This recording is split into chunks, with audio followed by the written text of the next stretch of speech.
Hello tout le monde, c'est Déborah de Daily Debbie et j'espère que vous allez bien. Alors juste petite introduction avant de vous laisser avec l'échange entre Elodie Aude et Laurie. En gros, la semaine dernière, on a eu une discussion sur la diversité sur les réseaux littéraires. On s'est posé plein de petites questions et c'était l'occasion d'échanger, d'avoir nos différentes opinions sur le sujet. Ensuite, on a un petit peu tergiversé parce que voilà, c'est tout ce qu'on sait faire. On a parlé de l'activisme sur les réseaux sociaux, d'autres problèmes qu'on pouvait rencontrer sur les plateformes, notamment Instagram, parce que c'est la plateforme sur laquelle on est toutes les trois. Et on a également discuté de comment se positionner, comment on se situait en fait sur le spectre de Instagram et le spectre de l'activisme. Bref, j'espère que la discussion va vous plaire et pour nous donner un petit peu de force, n'oubliez pas de liker la vidéo, vous abonner à nos chaînes. La mienne, vous êtes dessus, donc ça posera pas de problème. Et je vous mets en barre de description la chaîne de Elodie Aude qui est La Bouchiaise et la chaîne de Laurie qui est Laurie Arts and Books. Bref, bon visionnage.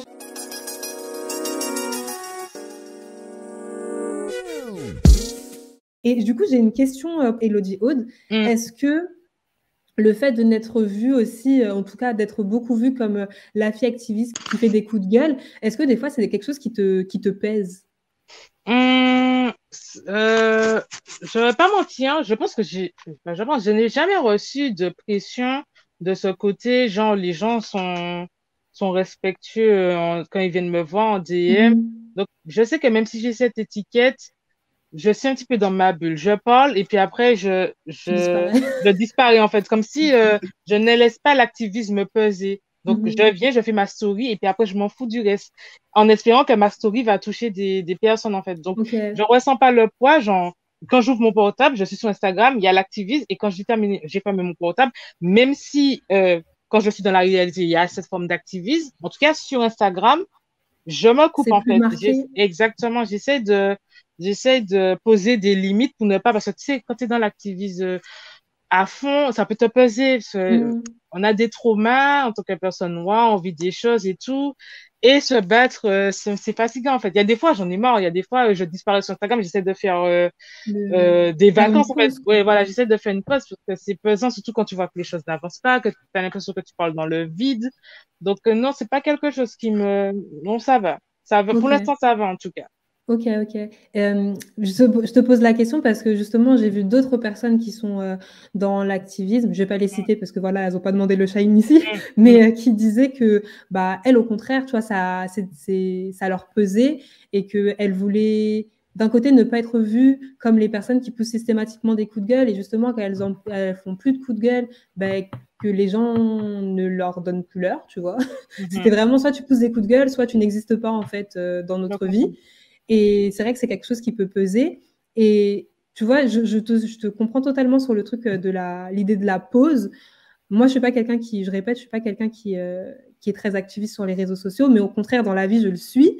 Et surtout parce que j'étais en contact de personnes là, qui m'ont donné mal à la tête. Donc, des fois, tu es obligé d'être activiste. Des fois, c'est contre ta volonté même.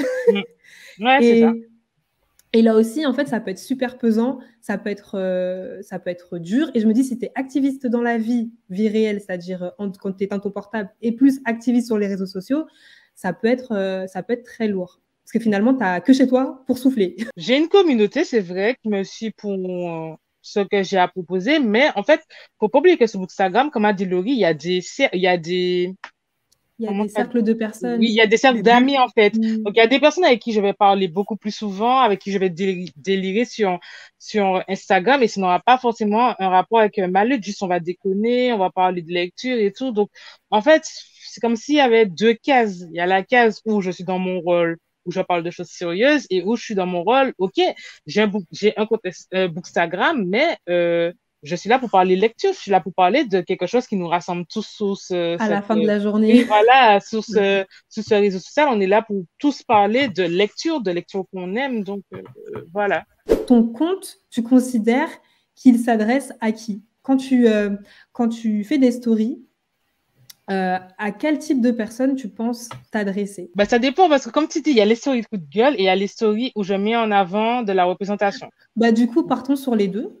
Donc, mon compte, s'adresse d'abord aux personnes noires parce que je mets en avant du contenu noir. Ça veut dire que j'essaie de mettre en avant du contenu qu'on n'a pas l'habitude de voir. J'essaie de dire, hé, on est là, on existe. Je sais que c'est dur de rechercher parfois des livres. Genre, tu vas pas taper sur Internet, livre noir, enfin, livre, romance, personnage noir, tu vas pas trouver de grand-chose. C'est vraiment que je fouille parfois. Donc, mon compte, C'est c'est vrai. d'abord pour les personnes noires qui cherchent des lectures noires. Je sais qu'il y a beaucoup de mamans qui ont commencé à me suivre parce qu'elles essayent d'acheter pour leurs enfants des albums avec des personnages noirs. Je sais qu'il y a des personnes qui aiment la romance, qui ont parfois envie de lire de la romance avec des personnages qui leur ressemblent et qui vont me suivre ça. Mais depuis que j'ai commencé à parler, mon compte, c'est pour les personnes non noires. Parce que, Ok. une fois de plus, je ne veux pas dire oui, c'est les blancs contre les noirs. Genre, les noirs peuvent vivre de la discrimination de tout le monde. Donc, mon compte, c'est pour les personnes non noires quand il s'agira d'interagir avec nous. Et Ok. pour terminer, mon compte, c'est pour les personnes qui ne font pas partie de minorité. Donc, les personnes blanches pour la minorité ethnique et les personnes, par exemple, qui ne sont pas Cis. gros, Ouais. qui ne sont pas de petite taille, qui n'ont pas d'handicap, donc les personnes qui ne Mhm. font pas partie de la minorité, sur comment interagir une fois de plus avec les personnes qui font partie de la minorité. Donc, une fois de plus, et c'est important de le dire, je ne suis qu'une femme noire, donc je suis cis, noire, hétéro. Ça veut dire que je ne vais pas prendre la place d'une femme noire qui fait partie de la communauté LGBTQ+, une femme noire qui est en situation de handicap. Je ne vais pas prendre Mhm. la place d'une femme nord-africaine. Bref, en fait, quand je parle, j'essaie de parler qu'en tant que femme noire. C'est pour ça que dans mon manifeste, j'explique que c'est mon expérience en tant que femme noire et que si les personnes qui ne sont pas concernées veulent l'expérience de quelqu'un d'autre, il faut aller suivre ces comptes-là et j'essaie de mettre ces comptes-là en avant. Donc, on va dire que c'est un petit peu un fourre-tout. Je m'adresse à tout le monde, en fait. À tout le monde, à partir du moment que tu es prêt à écouter, c'est tout le monde. Et du coup, les personnes non noires à qui tu t'adresses, c'est des personnes finalement qui ne savent pas grand-chose, des personnes qui sont encore dans l'esprit de se déconstruire, mais genre niveau zéro didacticiel. Tu vois ce que je Je veux dire ou dirais que, pas? oui, je vois ce que tu veux dire. Je dirais que c'est les deux. Il y a des personnes qui avaient déjà cette conscience-là et quand Mhm. elles ont commencé à me suivre, la conscience s'est développée, tout comme Mhm. je sais que quand j'ai commencé à parler et puis que tous les jours je me réveillais, j'avais 100 abonnés, tous les jours je voyais les gens s'abonner, je pense qu'il y a des personnes qui n'étaient pas du tout au courant, qui étaient dans leur bulle et qui n'avaient pas conscience de ces problématiques et qui ont commencé à s'éduquer. Je te dis pourquoi je te posais cette question-là. Parce que moi, quand tu fais tes coups de gueule, etc., Mm, enfin, j'ai déjà fait mon chemin, j'ai déjà fait mon bout de chemin, tu vois. Et puis bon, je vais avoir 29 ans demain, donc j'ai eu le temps de vivre des trucs et tout. Et ah, je oui, croyais je que vais tu avais avoir mon 29 âge. ans. Je croyais que tu avais mon âge. Non, non, non, non, non. Moi, j'ai des amis qui ont des Ah, enfants, qui ont 4 ans. oh my God. Tu fais pas 29 ans. Tu fais pas 29 ans. Je pensais que tu avais mon âge. Moi, c'est parce que Ok. je mets beaucoup de crème Nivea et Ah, puis les rides sont pas mal, moi, hein. j'ai envie de dire merci la ménaline, Black C'est Don't ça. Crack, hein, donc De ouf. bref. Oui, tu vois, moi, quand je regarde tes stories, etc., je me dis, OK, c'est des choses que je sais déjà, c'est des choses pour moi, c'est logique, Ouais. tu vois. Donc, limite, pour moi, c'est même plus une question. C'est bon, c'est la vie. Mm. Donc, je me dis sûrement que ton contenu, il était plus pour les personnes qui sont encore dans cette, au niveau 0, niveau 1, niveau 2 de la déconstruction et qui cherchent justement du contenu pour essayer d'un peu plus se déconstruire, d'un peu plus être éveillé sur certaines questions. C'est pour ça Mm. que Ah, il y a des je te personnes qui disais ne sont ça. pas déconstruites, hein. Bah, Ah ouais. franchement, on va pas mentir, nous d'avant, on n'était pas déconstruits comme ça. Ah Franchement, non, c'est mais avec moi à 16 ans, l'adolescence. Ah, non, mais c'est clair, je ne voudrais pas parler avec la moi du lycée. Franchement, ces questions-là, j'étais pas à ce niveau-là. Donc, en fait, le compte, il est pour tout le monde. Même des personnes noires ont besoin d'être déconstruites. oui, Des ah, personnes Ouais. totalement. noires ont besoin de... Un exemple. Il y a beaucoup de personnes noires qui écrivent et qui écrivent toujours avec des personnages blancs. Je dis pas que c'est Mm. mal. Je dis juste que quand tu fais partie d'une ethnie, en fait, normalement, ton réflexe, c'est d'écrire un personnage qui te Qui te ressemble. ressemble. Et t'es pas obligé d'écrire que des personnages qui te ressemblent. Mais les personnes blanches, quand elles écrivent C'est des des personnages personnages qui qui leur ressemblent. ressemblent. Et les personnes noires avec qui j'ai discuté m'ont dit que elles ont toujours écrit des personnages blancs et que c'est une fois que j'ai commencé à parler qu'elles se sont rendues compte qu'elles ont écrit des personnages qu'elles ont l'habitude de lire. Mhm. C'est-à-dire qu'elles n'arrivaient pas à écrire, dans leur tête, Mm. c'était pas possible d'écrire, D'avoir un personnage d'avoir noir. exactement. Elles Mhm. savaient même pas comment le décrire alors qu'elles-mêmes, ce sont des Elles sont... personnes noires. Ouais. Exactement. Et moi, quand j'ai commencé à écrire, mes personnages étaient noirs. Pourquoi? Parce que je me suis dit, OK, je n'ai pas l'habitude de lire ça, ben, si ça n'existe pas, je vais le créer. C'est-à-dire on a tous des cheminements différents. Moi, j'ai eu cette réflexion dès le début parce que c'est quelque chose dont j'avais conscience. Ces personnes-là en avaient conscience, mais c'était vraiment au fond, fond, fond, fond. En fait, elles avaient conscience Il sans en fallait un avoir conscience. déclic. Voilà, il fallait un déclic et c'est quand j'ai commencé à en parler, et franchement, je ne suis pas la première personne à en parler, mais c'est vraiment quand elles m'ont entendu en parler que le déclic s'est fait. Elles se sont dit, mais attends, pourquoi j'arrive pas à écrire avec des personnages qui me ressemblent? Je dis une fois de plus, parce qu'il y a des gens qui déforment les mots. Je ne dis pas que quand tu es noir, tu es obligé d'écrire avec des personnages noirs. Mais ces personnes se sont rendues compte que elles avaient envie, voilà, systématiquement, elles n'arrivaient pas à écrire des personnages qui leur ressemblent et ça les a dérangées. Laurie, allez. Moi, franchement, c'est une réponse très bête, mais je dirais à tout le monde sauf ceux avec qui je travaille. Parce que je suis pas la même sur les internets et en face des gens. Je déteste quand les gens avec qui je travaille savent que j'ai des réseaux sociaux, genre une chaîne YouTube et tout. Mais non, mais plus sérieusement, de façon logique, je dirais les personnes qui déjà ont le même goût littéraire que moi. C'est très large, mais par exemple, quelqu'un qui est fan, je sais pas, de fiction littéraire ou de contemporain, je vais me dire, tu dois t'ennuyer sur mon compte. Parce que littéralement, j'en lis pas, quasiment pas. Non, ça va, je t'ennuie pas. Hein. Il y a des trucs des fois à apprendre. Elle a dit des fois, wesh. non, mais je veux dire de façon très, très bête, straightforward par rapport à ce à quoi sert Bookstagram. Suis-moi pour mes goûts et du coup pour ce que j'aime et ce que j'aime pas, en fait. Au-delà de ça. Mais c'est vrai que par rapport à ma condition de personne qui suis dans une communauté, enfin qui fait partie d'une communauté minorisée, c'est-à-dire les femmes noires, c'est vrai que de façon consciente, j'essaie de mettre en avant des auteurs qui me ressemblent parce que je sais qu'en grandissant, j'en ai pas vu beaucoup. Et c'est peut-être pour ça d'ailleurs que moi, perso, j'aimais pas la lecture avant. Genre, je connaissais que les Molières, les classiques français, les Musso, les je sais pas qui. J'étais en mode, frère, quand je vivais à Ouagadougou, lui, il expliquait Paris ressemble à quoi. Non, mais je m'en fous, en fait. Ça ressemble pas à ce que je connais. Tu vois, c'est pas mon expérience. Donc, quand j'ai commencé à connaître, à croiser des femmes noires qui écrivaient, des expériences qui me ressemblaient, c'est là que je me suis dit, en vrai, c'est intéressant, c'est un petit peu drôle, il y a plein de choses à voir, etc. Donc, du coup, je fais cette démarche-là de mettre en avant ce à quoi moi, j'ai pas eu accès quand j'étais plus jeune. Et ça, c'est mon côté, entre guillemets, activiste. Je dirais doux dans le sens où je veux pas forcer les gens. Je vais pas aller dire, ouais, vous lisez pas ça, nanana. Je vais juste mettre ça devant tes yeux en mode, regarde, ça c'est pas mal, tu vois. Ça existe, quoi. Ça existe. Ça existe. Et moi, j'ai aimé. Et en plus, ça a les mêmes qualités que tout autre livre de fantasy que tu lis. C'est juste que c'est des personnes noires et c'est une autrice noire. Donc, par rapport à ça, je dirais que mon audience, du coup, va s'élargir vers les personnes noires qui, comme moi, vont chercher de façon consciente à lire des auteurs qui sont de leur communauté. Même si je dis ça, mais je pense que si tu regardes le ratio, il y a toujours beaucoup de personnes, plus de 50% de personnes blanches dans les auteurs que je lis. Donc, je ne suis pas en train de dire que je lis que des noirs. C'est juste que de façon consciente, je sais que... Voilà. Et aussi, il y a des personnes blanches, je le sais, je vois dans les abonnements, où quand tu vas voir aussi leur ligne éditoriale, ils font exprès de diversifier leur lecture. Et en réalité, moi, c'est les comptes de personnes caucasiennes que je préfère. Parce que ok, tu sens qu'ils essaient de se forcer, mais c'est constant. C'est toute l'année, en fait. C'est-à-dire qu'un mois, ils vont dire, écoutez, ce mois-ci, je vais essayer de lire au moins quelques autrices taïwanaises. Ok, tu te forces pendant un mois, mais pendant toute l'année, on voit que tu t'es forcé. C'est pas parce qu'il y a le mois des auteurs taïwanais, c'est parce que toi, tu essaies de... Voilà. Du coup, ce que tu dis, Laurie, c'est hyper intéressant. J'ai fait pareil, genre, quand il y a le... Je vais pas dire de bêtises, je sais plus comment ça s'appelle, mais il y a un mois où c'est un challenge de lire des lectures qu'avec des personnages asiatiques. En fait, te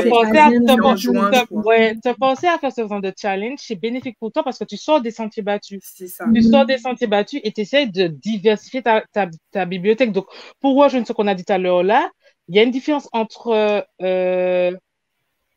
faire ça genre une fois dans l'année puis tu as terminé et vraiment te dire ok, il y a ce challenge là, il y a plusieurs challenges en fait, parce qu'il n'y a pas que pour les lectures avec des personnages asiatiques, il y a aussi pour les noirs il y a un mois où c'est que des lectures avec des personnages noirs, je crois que c'est en juin aussi, j'ai oublié comment ça s'appelle. Bref, quand tu fais ce genre de challenge, tu diversifies ta bibliothèque, c'est bénéfique pour tout le monde, c'est bénéfique pour toi, c'est bénéfique pour les personnes qui te suivent, qui vont voir ce que tu as lu, enfin bref, franchement faites ça. Ouais, je vous Bah, rejoins. Mais aussi, il faut le faire. Je pense il y a la question, pourquoi est-ce que tu le fais? Je pense que c'est important de Oui, toujours garder cette question-là en tête oui, c'est parce vrai. que, tu vois, quand tu le fais, Elodie Haute, tu te dis pas que tu le fais pour montrer que Ah tu non, je le le fais fais. pour moi, je Tu le le fais fais pour moi. pour toi et Ouais, pour diversifier ta bibliothèque. Et du coup, ouais. c'est la différence. Parce que là, je vois déjà les gens dire, ouais, mais il y a de 20 minutes, vous avez dit le contraire. Non, non, non, non, C'est non, le non, non. blackathon pour les lecteurs avec des Black Attends, personnes ouais, blanches, c'est c'est Ah, le ok, blackathon. d'accord. Ouais. Mais oui, c'est différent de ce qu'on disait tout à l'heure. Tout à l'heure, Mm, c'était vraiment le côté, tu veux performer, tu veux montrer aux gens, c'est le mm, mot-clé, tu veux montrer aux gens. ouais, Alors exactement. que là, Non, tu le fais pour toi. Tu le fais ce pour que toi. Laurie et Elodie disent, c'est vraiment, on le fait pour nous, Ouais. voilà, pour notre bibliothèque personnelle. C'est pas Mm, grave si on le montre pas. exact, Oui, et puis exactement. surtout, ces personnes-là vont suivre des personnes qui vont leur conseiller ça. C'est-à-dire que Mm, je Oui, sais c'est que ça. ces personnes-là me suivent parce qu'elles savent que mm, je partage des auteurs ouest-africains et du coup, elles vont mm, piocher dans ma bibliothèque. Pareil, elles vont aller Lorsqu'elle... suivre, je sais pas, une blogueuse asiatique parce qu'elles savent que... Et mm. ainsi de Ouais, suite. carrément, carrément. Et toi, Déborah, pour quel type de compte tu fais du On contenu? t'écoute. Non, t'écoutes, on t'écoute. Ouais. Non, ben, moi, ça a un peu évolué avec le temps. Au début, je partageais pas mal de contenu, mais avec des personnes, peut-être majoritairement avec des personnages noirs et des auteurs noirs, ou en Mm. tout cas des auteurs racisés. Et je me suis rendu compte qu'on me mettait en tant qu'activiste, alors que moi, j'étais juste là à partager mes lectures. Donc, du coup, j'ai dit, OK, stop. Et j'ai partagé un petit peu plus de choses différentes. Et maintenant, je pense que mon contenu, il va plus être pour des personnes racisées, je pense, parce que quand je vois mes abonnés, ou en tout cas les personnes qui vont le plus interagir avec mon contenu, je pense que 60% des personnes sont des personnes qui sont non blanches. Mm. Ouais, Donc, mais je pareil. pense que la force des choses fait que ce sont des personnes qui se sentent concernées en fait par mon contenu, qui vont interagir. Après, c'est vrai qu'il y a également des personnes blanches, hein, ça, je dis pas le contraire, mais comme toi, Laurie, en fait, elles sont dans la démarche de diversifier leur bibliothèque. Et après, c'est sûr que moi, les personnes qui me suivent, elles sont assez âgées. Il y a même des personnes plus âgées que moi qui me suivent. Et du coup, voilà, même dans les stories que je vais partager, maintenant, quand je vais parler un petit peu de racines, etc., ce sera plus, il n'y aura pas de coup de gueule. C'est très rare que je fasse des gros coups de gueule comme tu peux le faire, Elodie Aude. Moi, ce sera plus une discussion, en fait, où je vais partager quelque chose dans un angle précis pour Mm. après un petit peu pousser la réflexion sur le sujet. Donc, c'est vrai que les personnes qui vont me suivre, je pense qu'elles sont déjà un petit peu plus éveillées en fait sur la question. Mm. Mais ouais, mais en gros, vu qu'il n'y a pas grand monde comme ça en France, voilà quoi. Mais ça va arriver, ça va arriver. Moi, j'ai un petit peu foi en l'humanité, même si je dis souvent que non.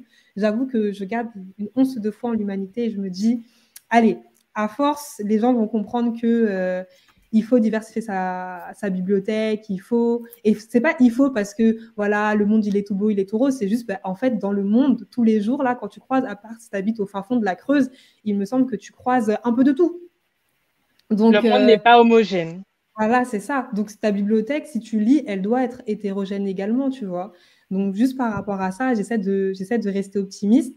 Mais c'est vrai que contrairement à toi, Elodie Aude, et à toi, Laurie, j'ai quand même plus de facilité à trouver du contenu avec des personnes noires parce que je lis un contenu qui est plus adulte que ce que vous proposez. Ouais. C'est vrai Je suis qu'en plus dans la jeunesse, romance je suis plus en romance et young adulte. Voilà, Ça, c'est mon genre de lecture, en fait. Donc, c'est c'est vrai que ça. c'est... Donc, c'est plus compliqué, mais c'est vrai qu'en young adulte, ces dernières années, j'ai quand même vu de plus en Oui, plus oui. de Mais c'est ça le romans avec. problème. C'est ça le problème. Il faut que j'en parle. Vas-y, pardon. Ouais. Sur mon site, je lis tous les livres avec des personnages noirs. Mhm. Et vraiment, la catégorie, il y a le plus de livres, c'est le young adulte. Et franchement, Ouais. ça change. Parce qu'en romance, vraiment, en édition, je crois que j'ai 3, 4 livres à proposer. C'est Mhm. très peu. En album jeunesse, ça va, ça commence. En fait, en album jeunesse et en young adulte, il y a quand même du contenu. Je vais pas mentir, de Mhm. plus en plus, il y a du contenu. Mais en romance, il y a pas. Et pourtant, mon genre littéraire, c'est la romance, justement. Et je me suis formée j'ai grandi avec ce genre littéraire, du coup, Mhm. qu'avec des personnages blancs. Et c'est vraiment en lisant en VO donc en anglais, que j'ai accès à ce contenu de romance avec des personnages qui me ressemblent. Donc en romance, c'est très peu. En fantasy, vraiment en fantasy new adulte, fantastique new adulte, enfin, il y a que du new adulte. Et c'est quelque chose qu'il faut que ça change. En essai, franchement, il y a du contenu. En essai, on va pas se mentir, il y en a. Beaucoup. C'est la romance. Et pour moi, en fait, en young adulte, déjà, il n'y a pas beaucoup en romance. En young adulte, tu peux avoir plusieurs catégories. Donc, il y a young adulte romance, young adulte fantasy et tout. Il y a beaucoup plus en young adulte fantasy et en young adulte activisme. Genre les livres à la The It You Give, Ne meurs pas quoi ce soir. C'est vraiment plus de young adult activisme et young adult fantasy que young adult romance ou young adult lifestyle, enfin tout ce que vous voulez. Donc c'est des choses qu'il faut que ça change. Voilà. Et encore, tu vois, moi ce que j'aime bien là sur ce qui s'est passé ces 2-3 dernières années, c'est que avant je trouvais que du young adulte activiste, que ça. Et je me disais, mais en fait, les maisons d'édition, elles acceptent la présence des Noirs que quand on souffre. Que quand on souffre. Non, mais c'est ça. Alors que maintenant, je vois qu'il y a un petit peu plus contemporain ou du struggle, mais sur d'autres thématiques que le racisme, tu vois. C'est ça. Donc, je préfère, en fait, là, franchement, les ados qui sont ados maintenant en 2022, je me dis, OK, ça va. Là, ils vont avoir du contenu et ils pourront découvrir d'autres types de livres. Ce qu'on n'avait pas forcément à l'époque. Enfin, moi, quand j'étais ado, même, il n'y avait rien. Tout simplement. Non, il n'y avait rien. L'histoire a s'arrêté à 0, il n'y a rien. Et après, il y a eu Entre chiens et loups. Voilà. Et ça parlait de racisme. Franchement, les livres Entre chiens et loups, c'est pas quelque chose que je... En fait, je fais pas Entre chiens et loups. Là, non, j'ai pas lu, c'est pas ce que j'allais dire. J'essaye de ne plus lire des livres comme ça. Je disais que j'ai donc toujours dans ce contenu militant. Je veux, quand je lis, exister à travers mes luttes. C'est-à-dire que là, moi, tout ce que je veux en ce moment, c'est m'évader. Donc, les livres à la The It You Give Entre chiens et loups, je vais les conseiller quand je ferai une liste livre à lire pour se déconscient. Mais moi, en ce moment-là, Elodie de 2022, excusez-moi, elle veut lire des livres avec de la romance, des livres où on s'amuse, des livres où il y a des sirènes, des livres où il y a des fées, des dragons, tout ce que tu veux. Moi, je veux des livres où je m'évade avec des personnages qui me ressemblent. Donc, vraiment, je pense que là, mon compte, il est en train d'évoluer vers vraiment des livres juste avec nous, quoi, où on chill, en fait. Donc, des tranches de vie. Oui, voilà, c'est ça. Ouais. Donc, c'est pas que je n'aime pas Entre chiens et loups, je ne l'ai pas lu. J'ai lu un livre, je ne l'ai pas encore lu. Juste, vraiment, je veux juste chiller. Et c'est vrai que j'ai beaucoup de SP à lire parce que je dis jamais non à un auteur noir. Franchement, on n'est tellement pas représenté que je dis jamais non et puis ma pile, elle augmente. Donc, j'ai des livres que je dois lire. Moi, j'ai dit non. Ah non, j'arrive pas à dire non. Franchement, j'essaie de mettre en avant, donc j'arrive pas à dire non. En ce moment, j'ai commencé à diminuer dessus. Je dis, excusez-moi, j'ai trop de SP à lire. Mais en fait, avant, je disais pas non. Et puis là, j'ai une pile à lire. Donc, t'as la moitié, c'est une pile à lire. Donc, c'est de l'activisme. Donc, je souffle un peu, parce que j'ai pas envie de lire ça, mais j'ai bien l'engagement. On va les enchaîner, là. Oui, voilà, je vais devoir les enchaîner. Et des livres où c'est chill. Par exemple, à mon croisé, je devais le recevoir en SP. La poste a perdu mon SP, donc je l'ai acheté. Mais en tout cas, on va dire que c'est un SP. Donc, je sais que là, je vais chill. Je sais que là, c'est ça une lecture que je vais apprécier. Donc, un petit peu plus de lecture où on n'existe pas qu'à travers nos luttes, s'il vous plaît, si vous regardez la vidéo. C'est fou comme les anglophones, ils ont beaucoup ça. Les romances des anglophones. Ah oui, les romances. Qu'est-ce que Amanda me disait que comment ça s'appelle cette autrice-là? Talia Hibert. Hein. C'est une autrice noire super. Ses livres sont trop bien en fait, et je suis étonnée que sa trilogie n'ait pas encore été traduite en France. Et c'est quoi le nom de son livre? Alors, moi, ce que j'ai lu, c'est The Princess Trap, qui était super bien. C'est avec un personnage noir grosse. C'était trop bien, il faut le lire.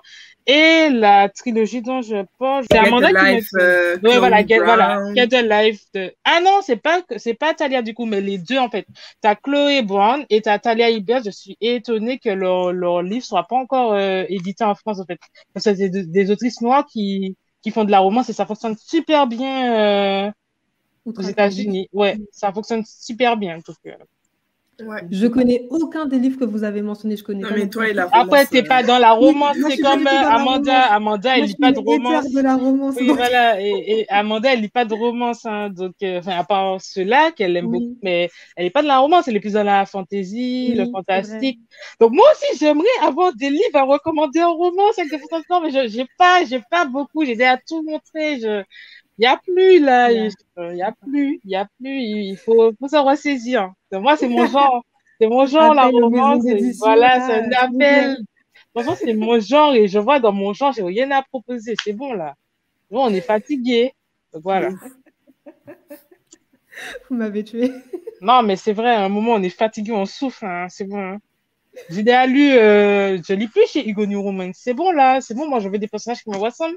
Donc, oui, j'aime Hugo New Romance, mais c'est une maison d'édition, je lis plus parce que les personnages me ressemblent pas. Je ne trouve pas mon bonheur. Donc, moi, j'aimerais trouver mon bonheur, je ne le trouve pas. Donc, il est temps de se ressaisir. Voilà.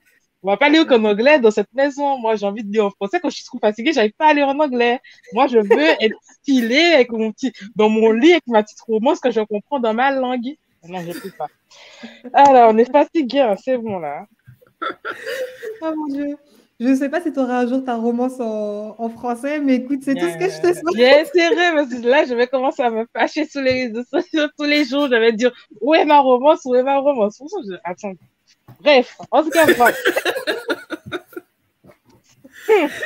Laurie, tu as un message à passer toi aussi pour les maisons d'édition avant qu'on termine ou... Ah, je sais pas. Mais c'est vrai qu'il y a plein de trucs à. Au-delà de traduire, même, je pense qu'il y a des auteurs qui cherchent des maisons d'édition et qui ont du mal. Donc, Oui. les maisons d'édition, là, ils font semblant, mais il On y a n'est des pas auteurs. Il y a bankable, des auteurs. bankable. On n'est pas Alors que bankable. c'est tout le temps, nous, on dépense. Dès qu'il y a un noir qui sort un livre, faut nous voir comment on va aller acheter direct. Alors que parfois, c'est nul, hein, et on fait la pub. Mais on fait la pub. Non, par contre, je pense que dans le prochain épisode, il va falloir qu'on parle un petit peu de est-ce que c'est toujours bon de faire la pub de livres qu'on n'a pas aimé juste parce que c'est un auteur. Va falloir qu'on parle de ça parce Je note que cette question. parce que dans les imaginaires, genre le livre là, faux Ah ouais, le recueil de nouvelles. Là. Excusez-moi, Carifuna, elle a lu. Je peux vous dire qu'il y a des degrés. Alors, moi, on n'est pas ensemble. Tu es peut-être noir, mais je vais. Failli l'acheter en plus. Je vais t'éclater. C'est pas parce que tu es noir que je vais pas t'éclater, parce qu'il y a des choses à ne pas dire. Je suis désolée. Donc, t'as une autrice noire qui a parlé de quelque chose de très grave qui se passe en Afrique alors qu'elle est antillaise, donc ça ne te regarde pas. Tu n'as pas à parler à la place d'une personne. Je sais pas où ça se passe en Afrique, donc je vais pas dire des bêtises. Mais tu n'es pas africaine, en fait, t'habites pas là où ça s'est passé, donc tu n'avais pas à faire ça. T'es un homme noir, donc qui dit homme noir, t'as la misogynie. Enfin, il a écrit une degré, je vais même pas parler de ça dans ce live-là, parce qu'il y a tellement de choses à dire. Si je me lance, je vais me fâcher. En tout cas, il faudra qu'on parle du est-ce que c'est toujours bien de mettre en avant des livres écrits par des personnages noirs, certes, mais qui.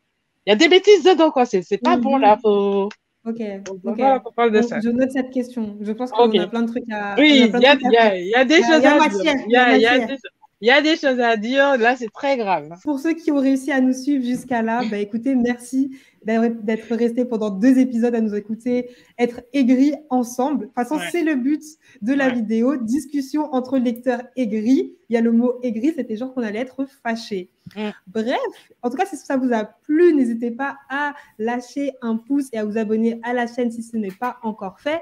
Allez également suivre Elodie Haute sur son compte La Bouquiaise et Laurie sur son compte Laurie's Art and Books. Je vous mets les liens vers leur Instagram et vers leur YouTube en barre de description. Et sur ce, je vous dis à la prochaine. Je vous envoie des cœurs sucrés. Tchuss. Bye.